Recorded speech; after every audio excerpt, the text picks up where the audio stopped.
Warahmatullahi wabarakatuh. Innal hamdalillah nahmaduhu wa nasta'inuhu wa nastaghfiruhu wa natubu ilaih. Wa na'udzu billahi min shururi anfusina wa min sayyiati a'malina. May yahdihillahu fala mudilla lahu wa may yudlil fala hadiya lahu. Asyhadu an la ilaha illallah wahdahu la syarika lahu wa asyhadu anna Muhammadan abduhu wa rasuluhu la nabiyya ba'dahu. Ya ayyuhalladzina amanu taqullaha haqqa tuqatih wa la tamutunna illa wa antum muslimun.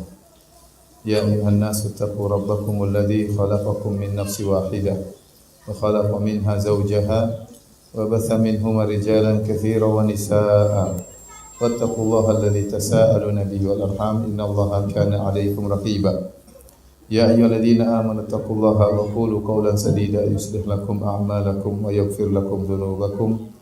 Wa may yuti'illaha wa rasulahu faqad faza fawzan 'azima amma ba'd fa inna asdaqal hadithi kitabullah wa khairal huda huda Muhammadin sallallahu alaihi wasallam wa syarrul umuri muhdatsatuha wa kullu muhdatsatin bid'ah wa kullu bid'atin dhalalah wa kullu dhalalatin finnar.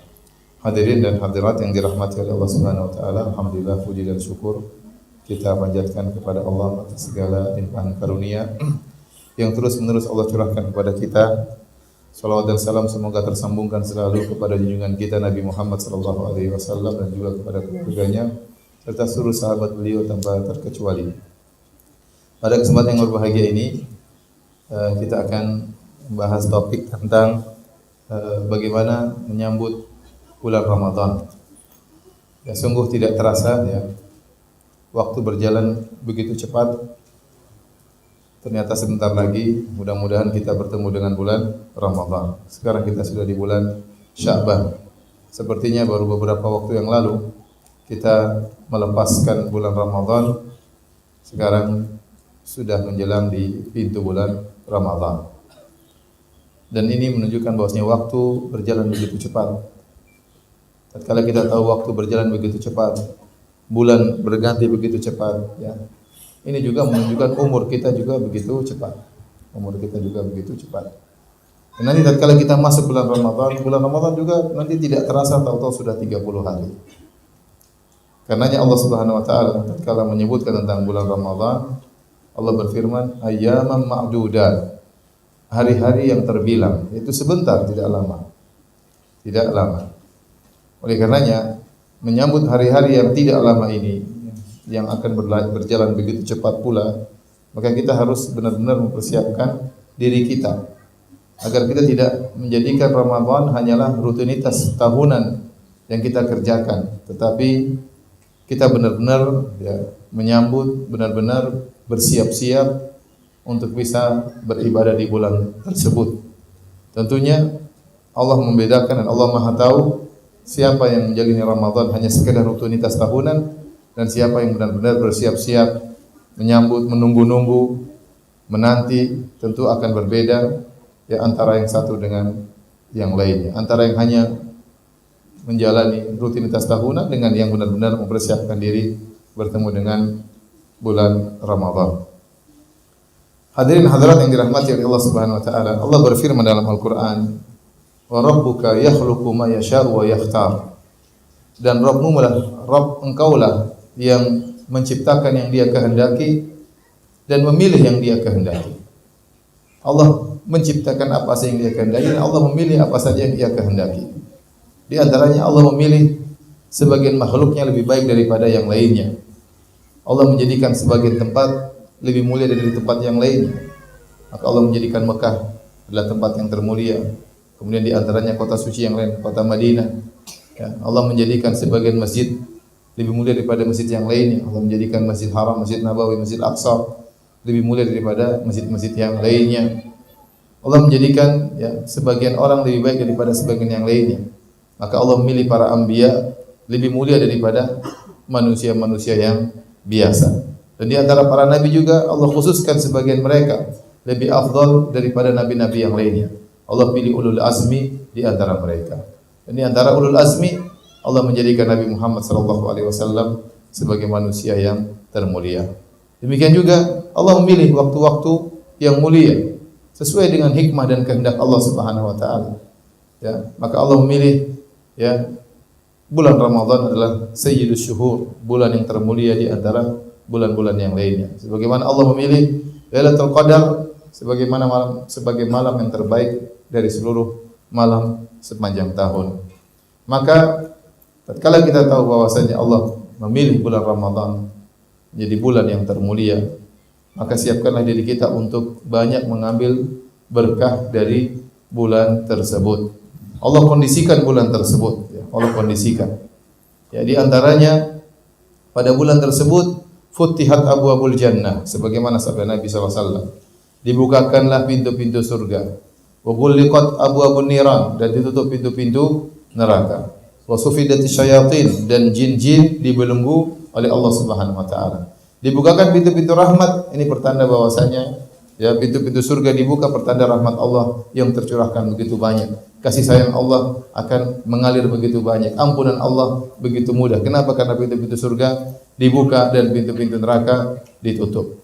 Dan tasfidus syayatin, setan-setan dibelenggu. Ini juga mengkondisikan orang-orang untuk semangat beribadah. Kenapa? Karena faktor eksternal ya, yang menggoda dia lagi stop.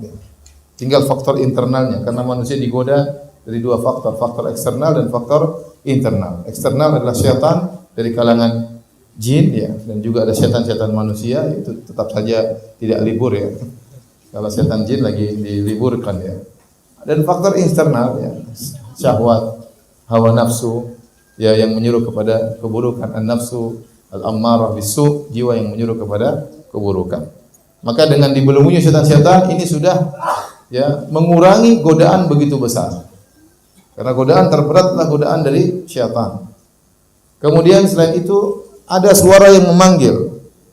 Kata dalam hadis kata Nabi SAW ya, ada penyuruh yang berkata, ya baghiyal khair aqbil wa ya baghiyasy syarri aqsir. Wahai pencari kebaikan, semangatlah, dan wahai pencari keburukan, berhentilah ya.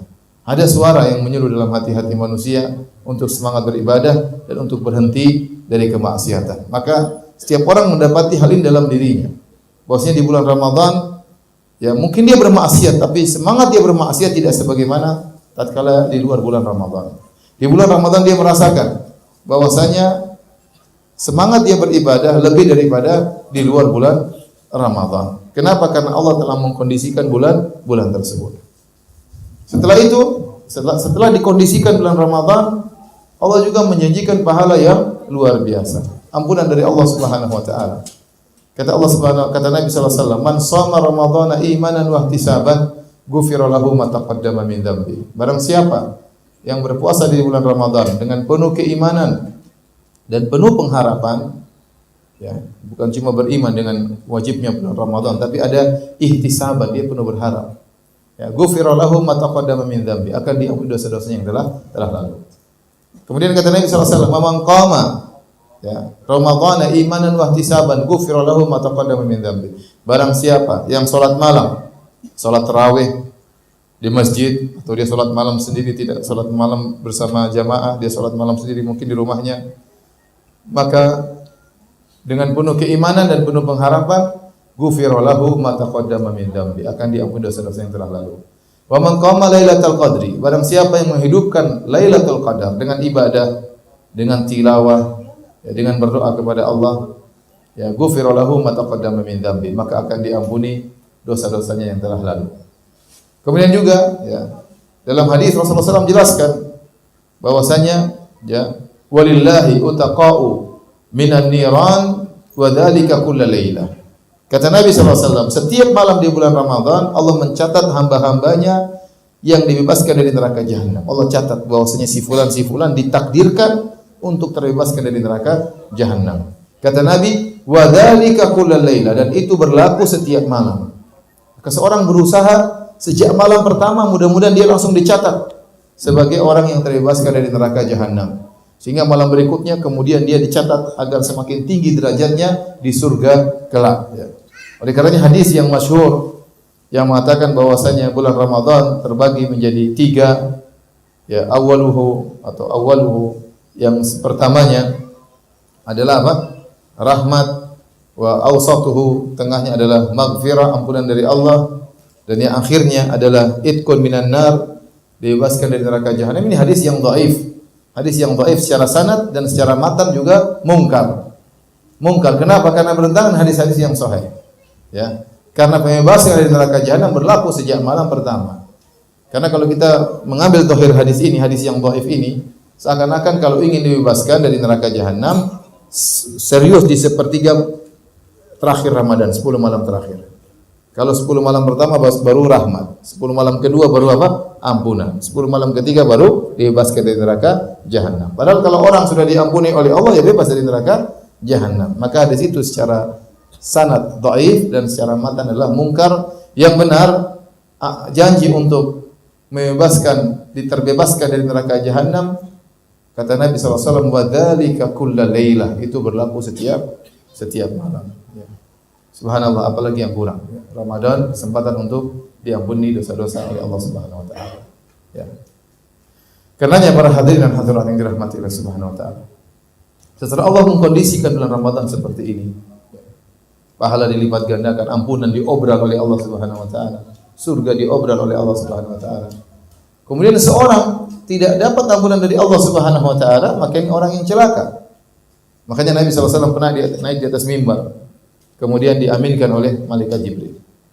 Naik di atas mimbar, kemudian Nabi SAW mengaminkan. Naik lagi, Rasulullah SAW mengaminkan. Para sahabat bertanya, Rasulullah, kami melihat engkau naik di atas mimbar, engkau mengatakan amin, amin, amin. Ada apa gerangan? Maka Nabi jelaskan bahwasanya tadi tatkala falamma raqaitu darajatul ula, tatkala saya naik di tangga yang pertama dari mimbar, maka datang Jibril mendoakan, ya, celaka bagi seorang man adraka, ya, abawaihi ahaduhuma aw kilaihima fil kibar wa lam yadkhulil jannah. Celaka seorang yang mendapati kedua orang tuanya, salah satunya atau keduanya di masa jompo kemudian tidak bisa masuk surga. Ini orang yang celaka. Falamma raqaitu darajata tsaniyah, tatkala saya naik derajat yang kedua, tangga yang kedua, maka Jibril berkata, celaka man adraka Ramadan fansalakha falam yughfar lahu. Ya. Celaka orang yang mendapati bulan Ramadan, kemudian bulan Ramadan lewat dan dia tidak diampuni oleh Allah Subhanahu wa taala. Ini orang yang celaka. Ini hamba kebangetan, parah, ya. Sangat parah hamba seperti ini, ya. Sebagaimana seorang hamba yang sempat mendapati kedua orang tuanya di masa jompo tidak masuk surga, ini hamba yang parah. Kenapa? Allah sudah datangkan pintu surga di hadapan dia. 2 pintu, pintu ayah, pintu ibu. Tinggal dia beramal soleh.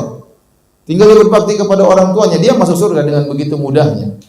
Ya. Tapi ternyata dia tidak manfaatkan kesempatan yang Allah berikan kepada dia.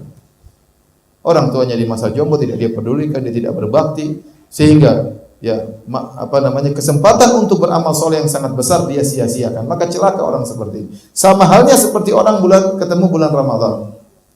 Allah sudah kondisikan sebagaimana kita jelaskan tadi, dikondisikan dengan pengkondisian yang luar biasa. Pintu-pintu surga dibuka, pintu neraka ditutup, rahmat Allah diturunkan, ya. Kemudian jin-jin diikat, dibelenggu, ada penyuruh yang menyeru, wahai pencari kebaikan semangatlah, wahai pencari kemaksiatan berhentilah, ya. Kemudian Allah janjikan setiap malam ada orang-orang dicatat oleh Allah terbebaskan dari neraka jahanam, ya. Allah janjikan pahala dilipat gandakan, kemudian bulan penuh berkah, Allah janjikan Lailatul Qadar. Subhanallah, terlalu banyak janji Allah Subhanahu wa taala, ternyata dia tidak diampuni. Ini hamba yang celaka. Kebangetan hamba seperti ini. Oleh karenanya ketahuilah para hadirin hadirat, sungguhnya Ramadan ini tantangan sebenarnya. Karena Nabi jelaskan cuma 2 model, yang beruntung atau yang celaka. Yang beruntung atau yang celaka. Tidak ada model ketiga tengah-tengah. Orang kalau sudah ketemu bulan Ramadan itu ujian. Dia lulus atau dia gagal, itu aja. Tidak ada dia tengah-tengah, tidak gagal, tidak lulus. Kalau enggak lulus dia apa? Gagal. Kalau enggak dapat ampunan dia celaka. Maka seorang tinggal memilih, ya. Dia memilih yang mana? Apakah mendapat ampunan dari Allah ataukah dia celaka, ya? Tidak mendapatkan keutamaan bulan Ramadan, ya. Dari situlah para hadirin hadirat perlu kita persiapkan diri kita bagaimana menyambut bulan yang suci ini, bagaimana menyambut tamu yang suci ini. Ini bulan yang sangat kita rindukan. Ya, para salaf dahulu sebagaimana disebutkan oleh Ibnu Rajab dalam Lataiful Ma'arif, Bagaimana para salaf dahulu setengah tahun mereka berdoa agar bisa bertemu dengan bulan Ramadan. Menunjukkan kerinduan mereka benar-benar rindu kepada bulan Ramadan. Ini mungkin tidak hadir dalam hati kita. Saya tanya sama antum, siapa yang berdoa sejak 5 bulan lalu, ya Allah, temukan saya dengan bulan Ramadan? Ada yang berdoa begitu? Saya kasih air minum kalau. Terus terang tidak ada. Kenapa? Karena memang kerinduan kita dengan bulan Ramadan tidak sebagaimana kerinduan para salaf, pengagungan mereka terhadap bulan Ramadan. Ibnu Rajab menyebutkan mereka setengah tahun berdoa agar bertemu dengan bulan Ramadan. Setelah mereka bertemu dengan bulan Ramadan, mereka beribadah. Mereka berdoa lagi setengah tahun supaya amalan mereka diterima di bulan Ramadan. Jadi memang mereka benar-benar rindu dengan bulan Ramadan. Bukan dibuat-buat. Kita mungkin rindu, ada kerinduan kita, tapi tidak sebagaimana kerinduan mereka. Nah, orang yang benar-benar rindu dengan bulan Ramadan, tatkala datang bagaimana sikap mereka? Benar-benar habis-habisan melampiaskan kerinduan mereka. Adapun kerinduan kita pas-pasan, ya kita ya begitu juga. Pas-pasan beramal saleh tatkala bertemu dengan bulan Ramadan. Ini tidak bisa dibuat-buat. Orang yang rindu maka dia benar-benar akan persiapan bertemu dengan bulan Ramadan. Ya. Oleh karenanya ya kita semua rindu ya. Rindunya kapan? Sejak bulan Sya'ban baru kita rindu bertemu dengan bulan Ramadan. Salaf ya beda dengan kita lah ya. Sebenarnya kita dengan para salaf beda-beda tipis ya, cuma dibalik begini saja. Baik, hadirin dan hadirat yang dirahmati oleh Allah Subhanahu wa taala. Nah, bagaimana atau tips-tips apa yang bisa kita lakukan agar kita ya bisa mendapatkan keberkahan sebanyak-banyaknya di bulan Ramadan? Yang pertama, kita ya ekspresikan kerinduan kita dengan bulan Ramadan dengan memberi tahniah. Ya, keselamatan, selamat kita telah masuk bulan Ramadan. Ingatkan keluarga kita, dan ini sunnah Nabi sallallahu alaihi wasallam. Nabi sallallahu alaihi wasallam tatkala bulan Ramadan datang, maka dia berkata kepada para sahabat, "Atakum Ramadan syahrun mubarak." Telah datang kepada kalian bulan Ramadan, bulan yang penuh dengan keberkahan. Maka kita tulis kata-kata yang indah ya. Kita mengatakan syahrun mubarak telah datang kepada kalian. Kita sebutkan sebagian hadis-hadisnya. Kita telepon misalnya keluarga, ya, telepon adik, telepon kakak, telepon ibu ya, ingatkan biasa bulan Ramadan. Jadi benar-benar kita seakan-akan senang dengan bulan tersebut. Kita ekspresikan. Dan kita tunjukkan kerinduan kita ini kepada karib kerabat kita. Telepon kita sampaikan ya. Agar mereka juga terpacu, kita ingatkan tentang keutamaan bulan Ramadan sehingga mereka terpacu untuk mengisi bulan tersebut dengan ibadah-ibadah yang mulia. Ini yang pertama. Kemudian yang kedua di antara hal yang perlu kita perhatikan ya adalah membuat perencanaan. Membuat perencanaan. Ini sangat penting ya. Betapa banyak orang kalau urusan dunia mereka buat perencanaan dan planning yang sangat matang. Planning yang matang dan detail untuk urusan dunia, apalagi untuk urusan dagang ya. Perhitungannya matang ya. Kenapa? Ingin memperoleh keuntungan sebanyak-banyaknya. Maka dia membuat planning yang sebaik-baiknya. Tapi mereka banyak di antara mereka tidak buat planning terhadap bulan Ramadan. Sehingga bulan Ramadan datang ya sudah rutinitas tahunan. Datang ya sudah selesai tunggu lebaran ya. Yang dinantikan rindu dengan lebaran. Ramadannya kurang dirindukan. Yang dinantikan apa? Bulan hari lebaran ya. Sehingga mereka tidak buat planning, yang mereka buat planning bagaimana Idul Fitrinya. Mau pergi kemana, beli bajunya berapa, itu yang dibuat planning. Ramadannya kurang dibuat planning. Jadi ini kurang baik ya. Ya.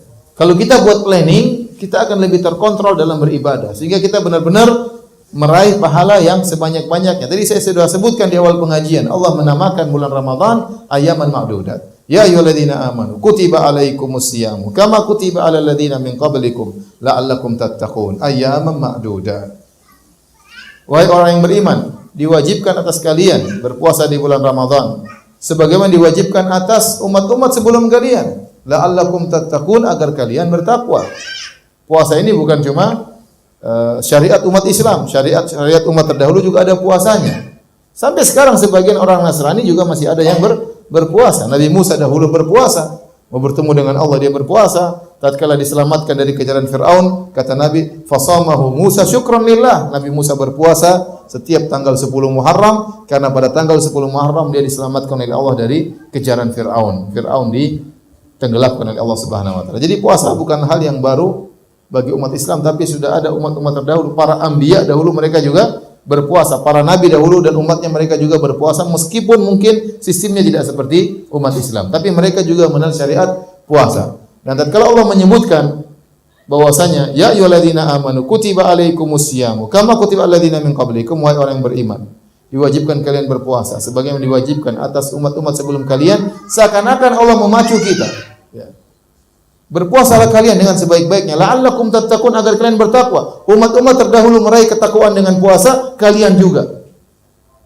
Dan ingat, umat-umat terdahulu umur mereka panjang-panjang, umur kalian tidak sepanjang umat-umat terdahulu. Seakan-akan Allah menyebutkan umat-umat terdahulu, kata para ulama, ada sebabnya. Pertama, untuk meringankan kalian bahwa ini bukan syariat baru. Puasa ini bukan syariat cuma umat Islam, syariat umat terdahulu juga. Jadi jangan merasa berat, ya, sudah ada umat-umat terdahulu. Yang kedua, untuk memacu kita berlomba bertakwa dibandingkan dengan umat-umat sebelumnya. Setelah itu Allah mengatakan ayyamam ma'dudat. Ingat, itu hari-hari yang terbilang, cuma sebentar. Nah, hari-hari yang sebentar ini 29 hari atau 30 hari, kalau tidak kita rencanakan, maka Ramadan kita tidak akan berubah seperti Ramadan-Ramadan sebelumnya, mungkin lebih parah. Kerjaan semakin bertambah, dunia semakin bertambah, kebutuhan semakin bertambah, ya. Sehingga akhirnya Ramadan lewat sebagaimana Ramadan-Ramadan yang lalu. Tidak begitu bermakna, tapi tidak terlalu bermakna dalam kehidupan kita. Tidak terlalu merubah kehidupan kita. Maka kita harus rencanakan, planning. Ini perlu planning. Kalau perlu diskusikan sama istri, sama anak, ya, diskusikan kita mau ngapain. Ramadan ini harus ada planning, sehingga kita benar-benar bisa terkontrol dalam beribadah. Contoh sederhana, kita punya rencana. Pokoknya Ramadan ini saya harus sholat tarawih 30 malam, seluruhnya saya harus sholat. Tidak ada satu rakaat pun yang terluputkan. Kalau saya bekerja, waduh, saya kerja gimana ya? Pulang jam, harus diplanningkan. Berarti malam ini saya sholat di masjid ini, malam ini saya sholat. Diplanningkan sehingga benar-benar tidak ada satu rakaat pun yang luput. Oh, malam ini saya tidak bisa sholat tarawih. Berarti saya harus sholat malam di rumah sendiri. Ini saya ada tugas, ya. Saya tidak bisa sholat berjamaah, maka saya harus sholat di rumah sendiri 11 rakaat. Diplanningkan. Sehingga tidak ada satu malam pun yang lewat kecuali kita sholat tarawih atau sholat qiyamul lail. Nah, kalau tidak kita planningkan, akhirnya ada hari-hari yang lewat, kita anggap biasa aja. Ya udahlah, saya enggak apa-apa, kan besok masih bisa tarawih. Sholat tarawih juga tidak wajib, cuma sunnah. Akhirnya begitu, menggampangkan. Padahal ini pahala yang berlipat ganda, janji untuk diampuni oleh Allah. Khawatir terluputkan dari kita karena kita menggampangkan bulan Ramadan. Jadi harus dibuat planning. Contoh planning, bacaan Quran. Diplanningkan. Saya target tahun lalu saya cuma khatam sekali. Tahun ini saya ingin khatam 2 kali. Mau khatam 5 kali kayaknya berat, belum mampu. Iman belum kuat. Kebutuhan masih banyak, kerjaan masih banyak, utang belum lunas. Jadi saya tidak bisa khatam 5 kali. Ya sudah, saya khatam 2 kali. Ya bagaimana? Diplanningkan. Berarti kalau khatam 2 kali, berarti tiap hari minimal 2 juz dibaca. Nah, bagaimana 2 juz tersebut dibagi? Gimana? Diatur masing-masing. Salat 5 waktu, berarti setiap salat 5 waktu ya 2 juz bagi 5 berarti 1/10 juz. Bagaimana aturnya, Pak? Ya, setiap kali salat saya baca Quran. Sebelum qomat saya datang, sebelum azan saya baca, setelah azan saya baca lagi, setelah salat saya baca lagi sampai target tercapai. Dibuat planning. Kalau enggak begitu kita enggak akan bisa khatam Quran. Antum planning, saya planning lain. Saya punya planning tentang mungkin menulis buku, mungkin saya punya planning tentang sesuatu ya. Tapi maksud saya itu contoh. Kita merencanakan, mentakhtit, memplanningkan, mengatur ya rencana kita yang bisa kita lakukan di bulan Ramadan. Contoh sederhana, planning juga. Bagaimana menghadapi 10 malam terakhir? Planning sama istri. Kita ingin beli baju lebaran buat anak-anak. Tidak apa-apa, anak-anak waktunya bersenang-senang di hari lebaran. Maka kita target tanggal sekian, kita pergi ke mall beli semua barang-barang. Jangan 10 malam terakhir kita beli. Kita beli 10 malam terakhir. Mumpung barang belum naik harganya. Kemudian belum masuk 10 malam terakhir. Jangan sampai 10 malam terakhir kita iktikaf di mall ya. Jangan. Oleh karenanya ajak istri, ajak anak-anak, kita tentukan tanggalnya 2 hari mencari apa? Mencari baju baru misalnya. Ini contoh planning. Kita planningkan sejak awal. Kemudian kita planningkan lagi misalnya mau makan apa selama 10 malam terakhir. Ajak istri, beli freezer besar, sudah nggak usah pergi belanja-belanja, masukin beli apa namanya ikan 40 kilo, beli apa namanya daging ya 30 kilo ya. Beli banyak-banyak ya, enggak apa-apa. Daripada bolak-balik pergi ke pasar. Dan itu yang dilakukan oleh orang-orang di Arab Saudi seperti itu. Kalau sudah menjelang 10 malam terakhir, itu orang beli banyak-banyak itu. Beli banyak-banyak karena supaya mereka 10 malam terakhir mereka enggak keluar-keluar rumah. Mereka konsen untuk bisa beribadah kepada Allah. Ini planning namanya. Seperti itu. Contoh planning, saya bulan ini saya harus banyak sedekah. Sedekah saya harus misalnya 10% dari gaji saya. Bagaimana caranya? Dicicil-cicil. Setiap hari berapa, sehingga mencapai target tatkala bulan Ramadan, maka 1/10 dari gaji saya sudah saya sedekahkan di jalan Allah Subhanahu wa taala. Ini sangat penting, ikhwan. Ini berpengaruh tentang keberhasilan kita dalam menjalani bulan Ramadan. Maka saya ingatkan kepada diri saya, pada para hadirat, buat planning ya. Dan planning tersebut kalau bisa buat sama istri ya. Nanti kita buat planning, istri bikin kacau planning tersebut, hancur semuanya. Jadi kita buat planning sama istri, ya target. Saling mengingatkan, kamu udah baca berapa ayat, saya sudah berapa baca ayat, seperti itu. Ya. Ini di antara hal-hal yang harus kita perhatikan sebelum masuk bulan Ramadan. Nanti benar-benar kita tidak terasa, tahu-tahu waktu sudah habis, tahu-tahu sudah 10 malam terakhir, tahu-tahu sudah selesai bulan Ramadan. Tayyib, ini mungkin ya dua hal yang perlu kita perhatikan. Kemudian saya ingin menyampaikan juga beberapa ibadah yang sangat penting di bulan Ramadan yang harus kita perhatikan ya. Yang pertama ya di antaranya yang paling utama ya adalah berpuasa, namun berpuasa dengan puasa orang bertakwa. Ya. Kata Nabi sallallahu alaihi wasallam, fa idza kana yaumu siyami ahadikum fala yarfuth. Kata Nabi sallallahu alaihi wasallam, kalau kalian sedang berpuasa maka jangan berkata-kata kotor, wala yaskhab, jangan berteriak-teriak, wala yajhal, jangan berbuat yang tidak benar ya. Fa idza sabbaka ahadun fa idza sabbahu ahadun qatalahu falyaqul inni imru'un sha'im. Kalau ada orang yang mencaci maki dia atau mengajak dia berantem, katakanlah inni imru'un sha'im, aku sedang berpuasa. Ini dalil bahwasanya jangan sampai hari puasa sama seperti hari-hari yang lainnya. Tidak boleh sama. Kalau hari-hari lainnya kita sering bercanda, kita sering ketawa-ketawa sama teman, ngobrol sana ngobrol sini. Hari Ramadan tidak, jangan. Kalau kita tahu kita punya kawan ini, kalau ketemu dia kita ngobrol karena dia emang maunya enak ya. Kalau ngobrol sama dia bisa kejebak 1 jam ngobrol sama dia karena dia pintar ngomong, cerita sana, cerita sini, cerita sudah. Bulan Ramadan kita bombe dulu. Bombe itu apa tahu? Putus hubungan dulu. Ketemu senyum-senyum, tidak usah banyak ngobrol sama dia, tidak usah banyak interaksi sama dia. Kenapa? Kalau sudah ketemu dia, bakalan lupa ngaji, bakalan lupa ibadah. Kenapa orang ini kalau ngomong enak sekali? Ada kawan-kawan kita kalau udah ngobrol sama dia, kita betah 1 jam, 2 jam ngobrol sama dia. Nah, jangan sampai hari-hari di bulan Ramadan sama seperti hari-hari selain bulan Ramadan. Tidak ada perbedaan. Ya, ketawa ke TV, ngobrol sana, ngobrol sini. Ramadan berbeda. Nabi suruh kita beradab tatkala bulan Ramadan. Ya, maka Nabi mengatakan tadi, jangan berkata-kata kotor, jangan teriak-teriak seperti orang bodoh, ya, teriak-teriak. Kemudian jangan terpancing emosi. Kenapa? Sedang berpuasa. Kalau ada orang tantang berkelahi, bilang saya sedang berpuasa. Nanti malam habis buka ya, kalau mau. Jadi harus beda. Barang siapa yang hari puasanya sama hari tidak puasa sama, maka ini tidak benar. Berarti dia tidak mengagungkan bulan Ramadan. Harus beda. Teman-teman harus dipilih. Tidak sembarang kita bergaul di bulan Ramadan. Kemudian, saya sarankan juga di bulan Ramadan. Waktu harus kita benar-benar manage. Kita harus menampakkan bahwasanya kita pelit waktu pada bulan Ramadan. Kenapa? Waktu sangat berharga. Detik-detik di bulan Ramadan itu sangat bernilai. 30 hari. Karena setelah 30 hari seperti hari biasa lagi. Kita ingin detik-detik saat jam-jam waktu-waktu yang ada di bulan Ramadan ini benar-benar bernilai. Maka tampakkan bahwasanya kita pelit dengan bulan Ramadan. Kita lagi baca Quran, orang tegur sebentar. Belum selesai.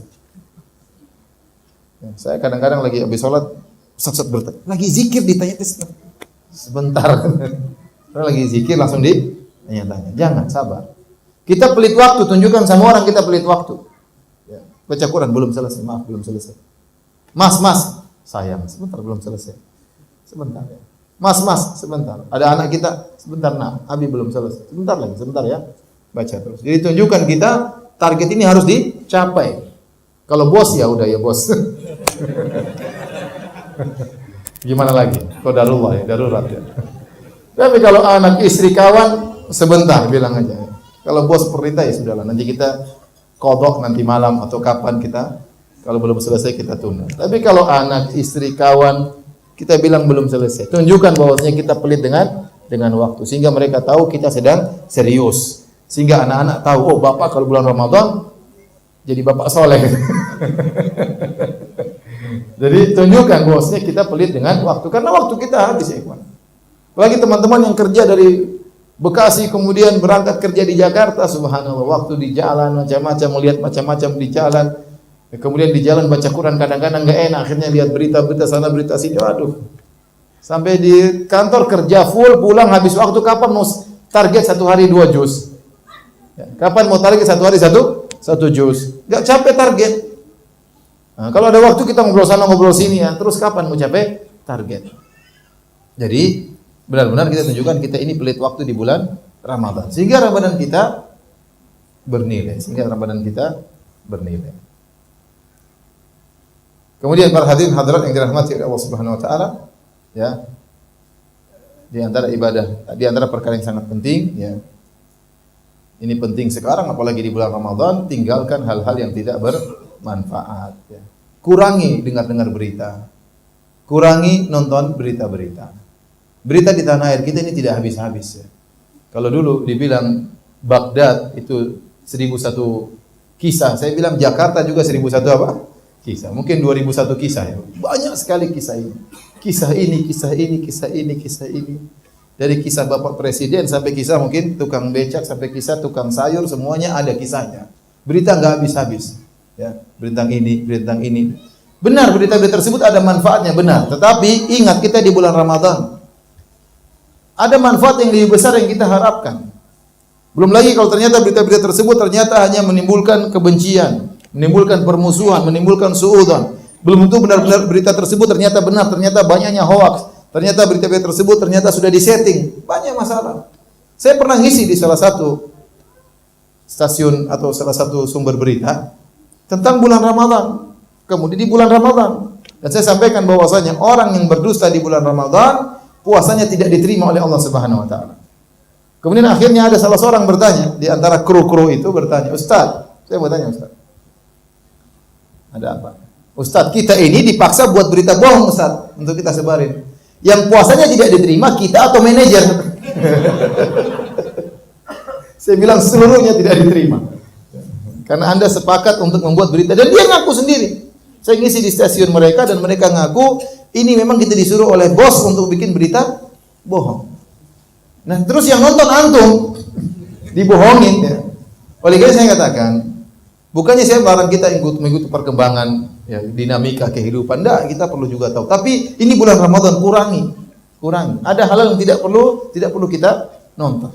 Nanti kalau berita tersebut penting toh kita akan tahu juga. Kenapa? Waktu untuk nonton berita-berita itu waktunya banyak. Grup-grup yang tidak perlu left dulu sementara. Kalau perlu bilang mohon maaf, left dulu ya bulan Ramadan. Left semua. Kalau enggak left nanti tung tang ting enggak berhenti. Dan kalau antum sudah masuk di grup mau kan enak gitu asik ketawa ke TV kemudian komentar. Enggak antum mau dibiarin tung tang enggak dilihat enggak enak. Antum enggak kuasa terpaksa antum pingin lihat namanya penasaran kan. Sudah penasaran akhirnya waktu berjalan sejam 2 jam tidak sadar kita hanya ngobrol-ngobrol di grup habis waktu. Ya. Maka saya ingatkan ya, kurangi waktu dan dekatkan diri Anda kepada Al-Qur'an. Dekatkan diri Anda kepada Al-Qur'an. Ingat hadis ini sebagai penutup pengajian kita. Habis ini tanya jawab karena 1:30. Ingat sabda Nabi sallallahu alaihi wasallam, "Man qara'a harfan min kitabillah falahu hasanah wal hasanatu bi asyri amsalihha." Barang siapa membaca satu huruf dari Al-Qur'an, bagi dia adalah satu pahala dan pahala Allah lipat gandakan 10 kali lipat. La aqulu alif lam mim harfun. Aku tidak berkata alif lam mim itu satu huruf. Walakin alifu harfun wa lamu harfun wa mimun harfun. Tapi alif satu huruf, lam satu huruf, mim satu huruf. Sehingga kalau orang baca Al-Qur'an alif lam mim dapat 30 pahala. Nah, kalau dia baca kemudian sampai 1 juz, luar biasa pahalanya kayak apa? Ya. Dan kita ngobrol waktu habis. Enggak ada faedahnya di bulan Ramadan. Ya. Kurangi obrolan, kurangi canda, kurangi pertemuan-pertemuan. Rapat-rapat kalau bisa ditunda habis lebaran lebih baik kalau bisa ya. Kalau bisa Ramadan ambil cuti kalau bisa. Kalau nggak bisa apa boleh buat, harus kerja ya. Ya. Kenapa? Untuk mendekatkan diri kepada Al-Qur'an. Sampai-sampai sebagian salaf meninggalkan pengajian gara-gara Al-Qur'an. Seperti contohnya Al-Imam Malik rahimahullah. Al-Imam Malik punya majelis hadis di Masjid Nabawi. Kalau sudah tiba bulan Ramadan dia liburkan majelisnya.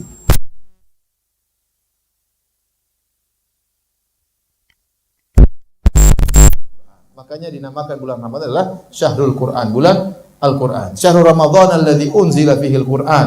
Bulan Ramadan yang Al-Quran diturunkan padanya. Dan Jibril alaihissalam setiap bulan Ramadan datang murajaah Quran sama Nabi sallallahu alaihi wasallam. Fayudarisul Quran. Jibril ngajari Nabi Al-Quran setiap tahun, setiap bulan Ramadan. Maka kita harus punya bagian besar dengan Al-Quran. Kalau ada kajian ikut kajian tafsir berkaitan dengan apa? Al-Quran. Ya, seperti itu ya. Ini saja mungkin beberapa wasiat yang untuk saya pribadi dan juga untuk para hadirin hadirat. Semoga Allah mudahkan kita bertemu dengan bulan Ramadan, kita diberi umur panjang sehingga bisa selesai sampai bulan Ramadan selesai, dan semoga ya, dosa-dosa kita diampuni oleh Allah Subhanahu wa taala. Baik. Kalau ada yang bertanya saya persilahkan. Allah taala alam bisawab. Silakan. Waalaikumsalam warahmatullahi wabarakatuh. Adakah tips buat yang itikaf buat jaminan selesai? Ada itikafnya 10 hari. Adakah tips bagi orang iktikaf padahal dia masih ngantor? Tips minta cuti. Pertama, minta cuti supaya tidak ngantor 10 hari terakhir kalau memungkinkan.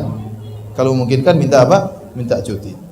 Ya, kalau tidak bisa cuti 10 hari, taruhlah cuti 5 hari. Pokoknya minta, siapa tahu boleh dikasih cuti. Kalau ternyata tidak mungkin untuk cuti, ya, maka kita ngambil i'tikaf yang malam hari ya. I'tikaf yang malam hari. Berusaha kita masuk masjid sebelum maghrib dan kita keluar dari masjid setelah sholat subuh. Maka i'tikaf itu juga sah. Karena i'tikaf yang pendapat yang kuat minimal adalah 1 siang atau satu malam ya. Jadi ya, tidak mengapa kita pulang kantor, kita pulang lebih cepat sehingga maghrib kita sudah berada di masjid, kita i'tikaf sampai subuh ya. Kalau memungkinkan, kalau enggak ternyata tidak bisa kita i'tikaf, ya sudah mau diapa lagi ya. Namanya kita banyak kerjaan, mau diapain ya. Kita isi hari-hari kita dengan beribadah. Di waktu kosong lagi di bis kita baca Quran ya. Pulang misalnya lagi naik bis atau ada supir kita di belakang kita baca Quran ya. Jangan habiskan waktu kita pada perkara yang sia-sia ya. Jadi meskipun kita pulang ke rumah, kemudian kita masuk di masjid sebelum maghrib, kita sholat maghrib, buka puasa, kemudian sholat isya, tarawih. Meskipun kita tidur tetap dinilai pahala. Meskipun kita tidur tetap dinilai apa? Pahala. Karena kita sudah niatkan untuk apa? I'tikaf. Dan kita keluar setelah subuh. Boleh. Ada lagi yang bertanya? Ya. Waalaikumsalam.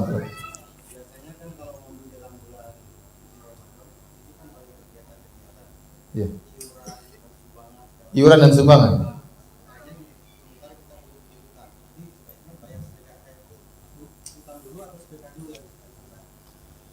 Apakah sedekah dulu apa utang dulu? Kalau tentunya yang paling afdal adalah membayar utang terlebih dahulu, karena utang itu kewajiban ya. Hak orang ada pada diri kita, harus kita utang. Jadi kalau kita mau sedekah, sedekah pada diri dulu tersendiri, dulu sendiri-sendiri. Diri kita lebih utama untuk disedekahi daripada mensedekahkan orang lain. Kalau kita niat bayar utang karena Allah, kita dapat pahala ya. Sedekah pada diri sendiri lebih utama daripada sedekah terhadap orang lain. Tetapi kalau memang utang tersebut misalnya jatuh temponya masih lama dan menurut perkiraan kita masih bisa kita lunasi pada waktu tersebut, maka kita boleh bersedekah. Kita boleh bersedekah. Tapi kalau kita ingin saya mau lunasi utang dulu, tidak apa-apa, itu juga sedekah pada tempatnya. Karena kita berusaha terlepas daripada beban ya. Jadi kalau ada iuran-iuran banyak sama kita, mohon maaf saya mau bayar utang dulu. Jujur saja biar mereka tidak seuzon. Jujur saja biar mereka tidak apa? Ini pelit Ramadan tidak benar, saya pingin sekali tapi saya punya utang ya. Saya ingin lunasi. Insya Allah Ramadan depan. Semoga tidak punya utang lagi ya. Tapi tadi kalau memang kita mau bayar tidak ada masalah. Selama memang utang kita belum jatuh tempo. Kalau sudah jatuh tempo, kita bersedekah itu sedekah yang salah. Saya ulangi. Kalau utang kita sudah jatuh tempo, kemudian kita masih bersedekah, itu sedekah yang keliru. Diingatkan oleh para ulama, enggak boleh. Enggak boleh. Itu sedekah yang keliru. Sedekahlah pada diri Anda. Lebih utama daripada sedekah kepada orang lain. Kebiasaan meminta maaf kepada saudara atau teman sebelum Ramadan, apakah disyariatkan?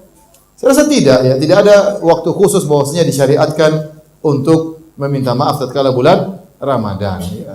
Ya boleh-boleh saja, tapi jangan dijadikan kebiasaan. Seharusnya orang kalau punya salah segera minta maaf, ya. Jangan tunggu bulan Ramadan. Ya. Nantilah hari Lebaran baru kita minta maaf. Jangan. Ya, kalau punya salah segera minta maaf. Ya, tetapi sekarang maaf-maafan itu seperti bukan minta maaf, seperti hanya sekedar salam-salaman. Jadi suatu seperti syiar, seperti tradisi yang tidak bernilai. Contoh, kita ketemu orang hari Lebaran, kemudian saya mau sewa hotel. Pak, mohon maaf lahir batin. Baru ketemu lah minta maaf apa? Emang punya salah sama saya, punya salah sama atau Anda punya salah sama saya? Enggak ada. Jadi seakan-akan itu sesuatu apa? Suatu rangkaian dari selamat apa? Selamat Lebaran, mohon maaf lahir dan batin. Mohon maaf lahir batin tersebut bukan suatu acara minta maaf, tapi hanya sekedar rangkaian untuk mengucapkan selamat hari Lebaran. Kita tidak mengingkari karena hukum asal dari tradisi adalah perkara yang boleh selama tidak melanggar apa? Syariat. Tetapi kalau meyakini bahwasanya sebelum Ramadan minta maaf khusus ini tidak ada keutamaannya. Saya katakan yang paling utama seorang kalau salah segera minta maaf. Jangan tunggu bulan Ramadan, jangan tunggu Lebaran. Kalau kita sampai Lebaran, kalau kita meninggal sebelum Ramadan, maafnya belum sampai. Kita sudah meninggal dahulu sebelum minta maaf. Ada lagi yang bertanya? Ya.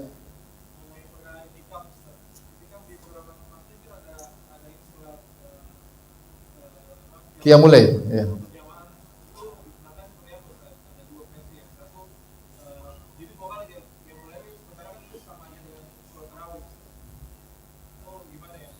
Salat malam tidak ada batasan rakaatnya. Yang ingin ikut dua-duanya silakan, yang ingin satu nggak ada masalah. Jadi itu juga dilakukan di Masjid Nabawi, juga di Masjid Haram. Asalnya salat malam itu bilangan rakaatnya tidak terbatas. Tetapi kita perlu untuk mengatur sehingga misalnya di Arab Saudi di Masjid Nabawi, Masjid Haram dibuat ronde pertama 20 rakaat, ronde kedua 13 rakaat. Jadi total 33 rakaat. Seandainya dan boleh saja satu jamaah salatnya jam 9, satu jamaah salatnya misalnya, yang penting tidak ada ribut. Waktu di zaman Umar bin Khattab, Umar mendapati orang berjamaah dalam satu masjid beberapa rombongan.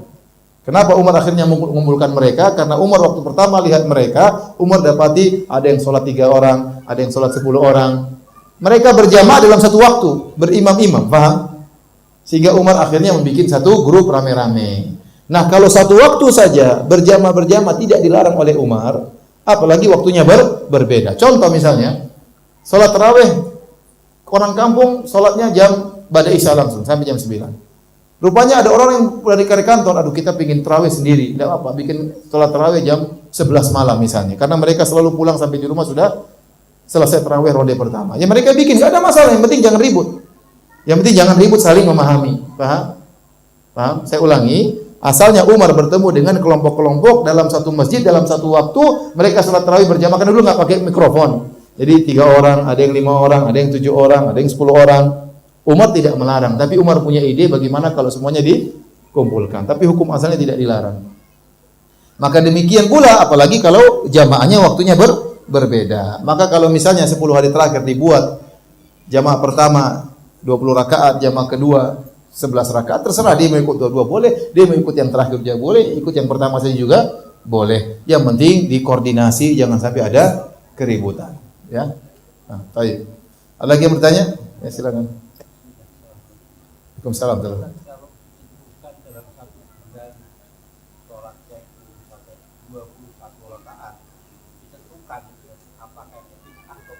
Enggak, itu cuma koordinasi saja, nggak ada masalah. Ya.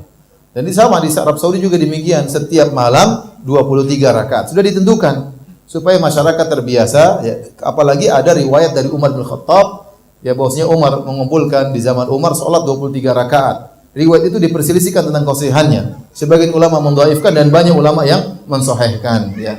Tetapi jumlah tersebut hanyalah untuk koordinasi ya.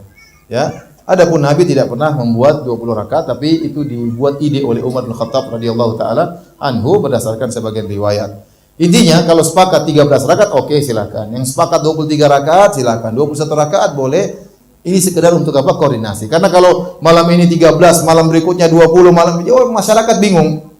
Maka dibuatlah apa? Koordinasi. Makanya di Masjid Nabawi sampai 20 malam pertama 23 rakaat. Begitu 10 malam terakhir 33 rakaat.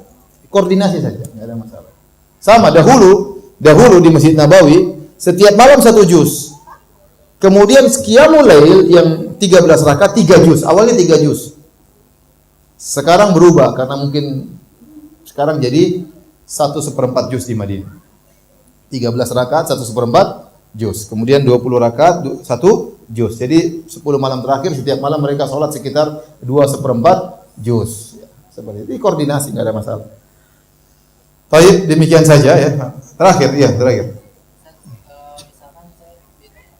saya di rumah sholat itu sedikit lebih cepat, misalkan pada Isya itu sholatnya sekitar 15 menit selesai, misalkan 13 rakaat. Oh, di masjid ya.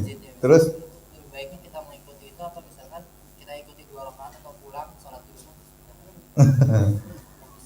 kalau sholat tersebut benar-benar tidak ada tumakninah, sholat saja di rumah. Saya kalau jadi antum, ternyata saya tidak bisa tumakninah, ya sudah, saya akan punya uzur di hadapan Allah. Ya Allah, saya sholat sama mereka hanya cuma olahraga, tidak ada tumakninah yang saya dapatkan. Ya gimana mau sholat modelnya kayak gitu?